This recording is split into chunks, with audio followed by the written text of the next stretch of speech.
Cuando vimos el concepto de delito o los distintos conceptos de delito que existen, casi todos ellos describen los elementos que lo componen.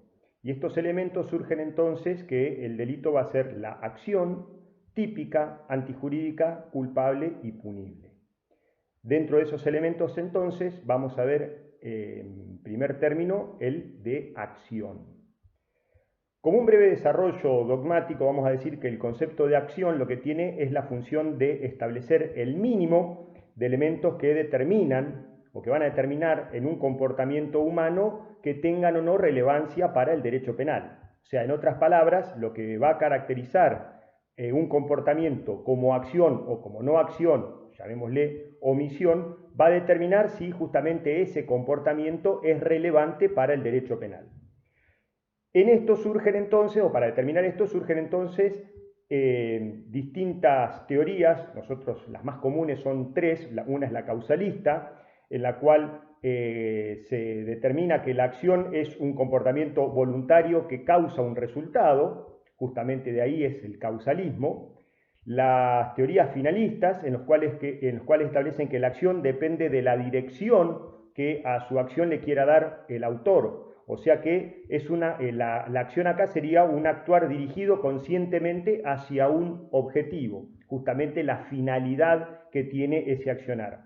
Y tenemos la concepción social, que lo que hace es sintetizar las teorías causalistas y finalistas, donde establecen que la acción es la conducta humana socialmente relevante.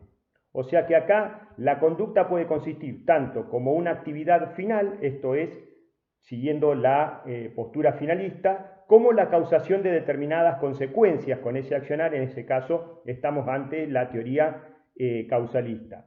Pero todo ello en la medida en que se hubiera conducido el accionar del autor hacia una finalidad. O sea, lo que acá hay es una valoración para ver si esa acción queda subsumida o no en una norma penal. O sea que este criterio, esta teoría, la de la concepción social, es más que nada una cuestión normativista.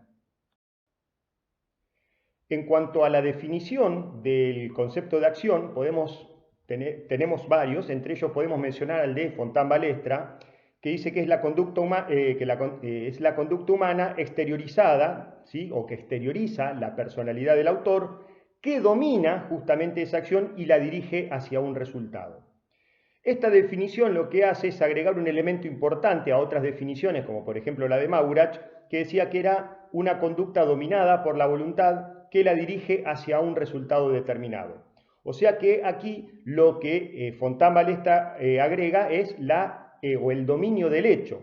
En este caso, que justamente hace alusión a que la voluntad o el dominio de la voluntad por parte del autor va a dejar de lado los casos en los cuales el autor actuó con coacción o bien producto de una fuerza física a la cual no se pudo resistir. En ese caso hay una acción, hay un resultado, pero no hay un dominio de la voluntad. Entonces, en el caso de que la voluntad no esté, o el dominio de la voluntad no esté presente en ese accionar, no va a ser tenido en cuenta a los fines de determinar el concepto de la acción. Entonces, este requisito del dominio de la acción lo que hace es responder a teorías modernas, principalmente de autores alemanes, en los cuales la acción entonces debe entenderse como un comportamiento corporal que es dominado por la voluntad. Desde el punto de vista penal, entonces, la acción tiene que tener tres elementos. Uno es el movimiento corporal, el otro es que sea realizado voluntariamente y el otro es que produzca un resultado. Cuando hablamos de que es un movimiento corporal, el hecho tiene que producir un cambio en el mundo exterior que pueda ser percibido justamente por los sentidos. Entonces, esto lo que hace es agregar el componente de la faz objetiva. Tiene que tener como consecuencia ese movimiento un resultado. Ese movimiento necesariamente tiene que ser la manifestación de la personalidad del autor. con lo cual va a quedar apartada la pura concepción mecanicista de la causalidad, esto es, la que equipara a la acción humana como la mera piedra que cae. Acá van a quedar excluidos entonces, teniendo en cuenta justamente la voluntad, aquellos casos en los cuales el sujeto justamente actúa como una cosa, ya sea por su estado de absoluta inconsciencia, alguien que se desmaya, o porque actúa como un instrumento físico del otro. Esto es cuando actúa con una fuerza que se aplica sobre esta persona. La exteriorización del acto lo que no va a implicar, para la exteriorización del acto justamente no basta que la gente posea la intención de querer algo, sino que esa intención tiene que ser perceptible por los sentidos. ¿Esto a qué nos lleva? Esto nos lleva a que si no se manifiesta ese acto de la voluntad, no se manifiesta exteriormente y queda dentro de la órbita del pensamiento, del fuero íntimo de la persona, no vamos a estar en presencia de un delito, y esto es en consonancia con el principio de reserva establecido por el artículo 19 de la Constitución Nacional. Entonces, cuando hablamos justamente de que la acción es un hecho humano, lo que va a descartar también son aquellos resultados producidos por el accionar de un animal o de una cosa inanimada. El otro elemento que habíamos hecho mención es la voluntariedad, y acá ya no estamos en la faz objetiva, sino en la faz subjetiva. O sea, acá lo que estamos en presencia del querer interno del autor. O sea, no solamente basta que el hecho exterior pueda ocurrir, sino que esa ocurrencia tiene que ser producto de la voluntad humana. Si falta esa voluntad, el movimiento o el movimiento corporal o el acto corporal no va a ser considerado jurídicamente como una acción.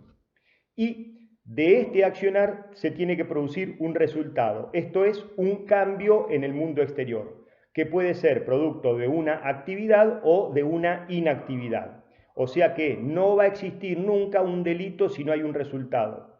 Se admite, sí, la ausencia de un efecto material, que es algo totalmente distinto al resultado, pero siempre va a haber un resultado, como por ejemplo en los casos de los delitos de peligro.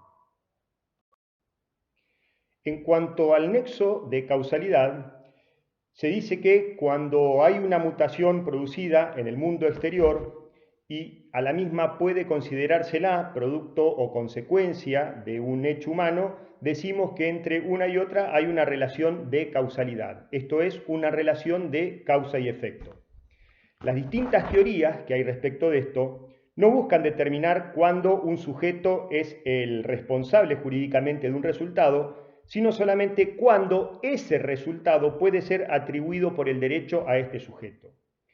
El nudo del problema entonces radica acá en que todo efecto es el resultado de distintas causas, pero ninguna de ellas se la puede considerar como la causa, justamente con independencia de todas las demás. Esto significa que todas esas causas en su conjunto van a constituir parte o van a ser esa construcción que termina siendo el resultado o el fenómeno, por lo que cada uno justamente de ellas va a ser el motivo para que se le pueda atribuir el resultado o que el hecho se produzca. O sea que son todas las condiciones sin las cuales este resultado no se había podido producir. Sin embargo, existen varios tipos de causalidad que pueden presentar justamente el problema al momento de determinar el nexo. O sea, de toda esa construcción que termina siendo justamente el hecho, hay que ver cuáles de esas acciones o cuáles de esas acciones, de esos movimientos, son los que terminaron dando como resultado final justamente el producto de esa construcción total que justamente nos va a dar las acciones. En resumidas cuentas, tenemos una construcción en base a distintas acciones. Lo que hay que determinar es cuál de esas acciones sí termina siendo la causa de ese efecto final, de esa construcción final que es el resultado. ¿Por qué digo esto? Porque hay varias teorías o hay varias situaciones en las cuales no se puede determinar de toda esa construcción cuál va a ser la causa que genera ese efecto. ¿Por qué? Porque se pueden dar, por ejemplo, las causalidades alternativas. Acá estamos en presencia de varias condiciones que son independientes una de otra, pero que actúan conjuntamente y cada una de ellas es lo suficientemente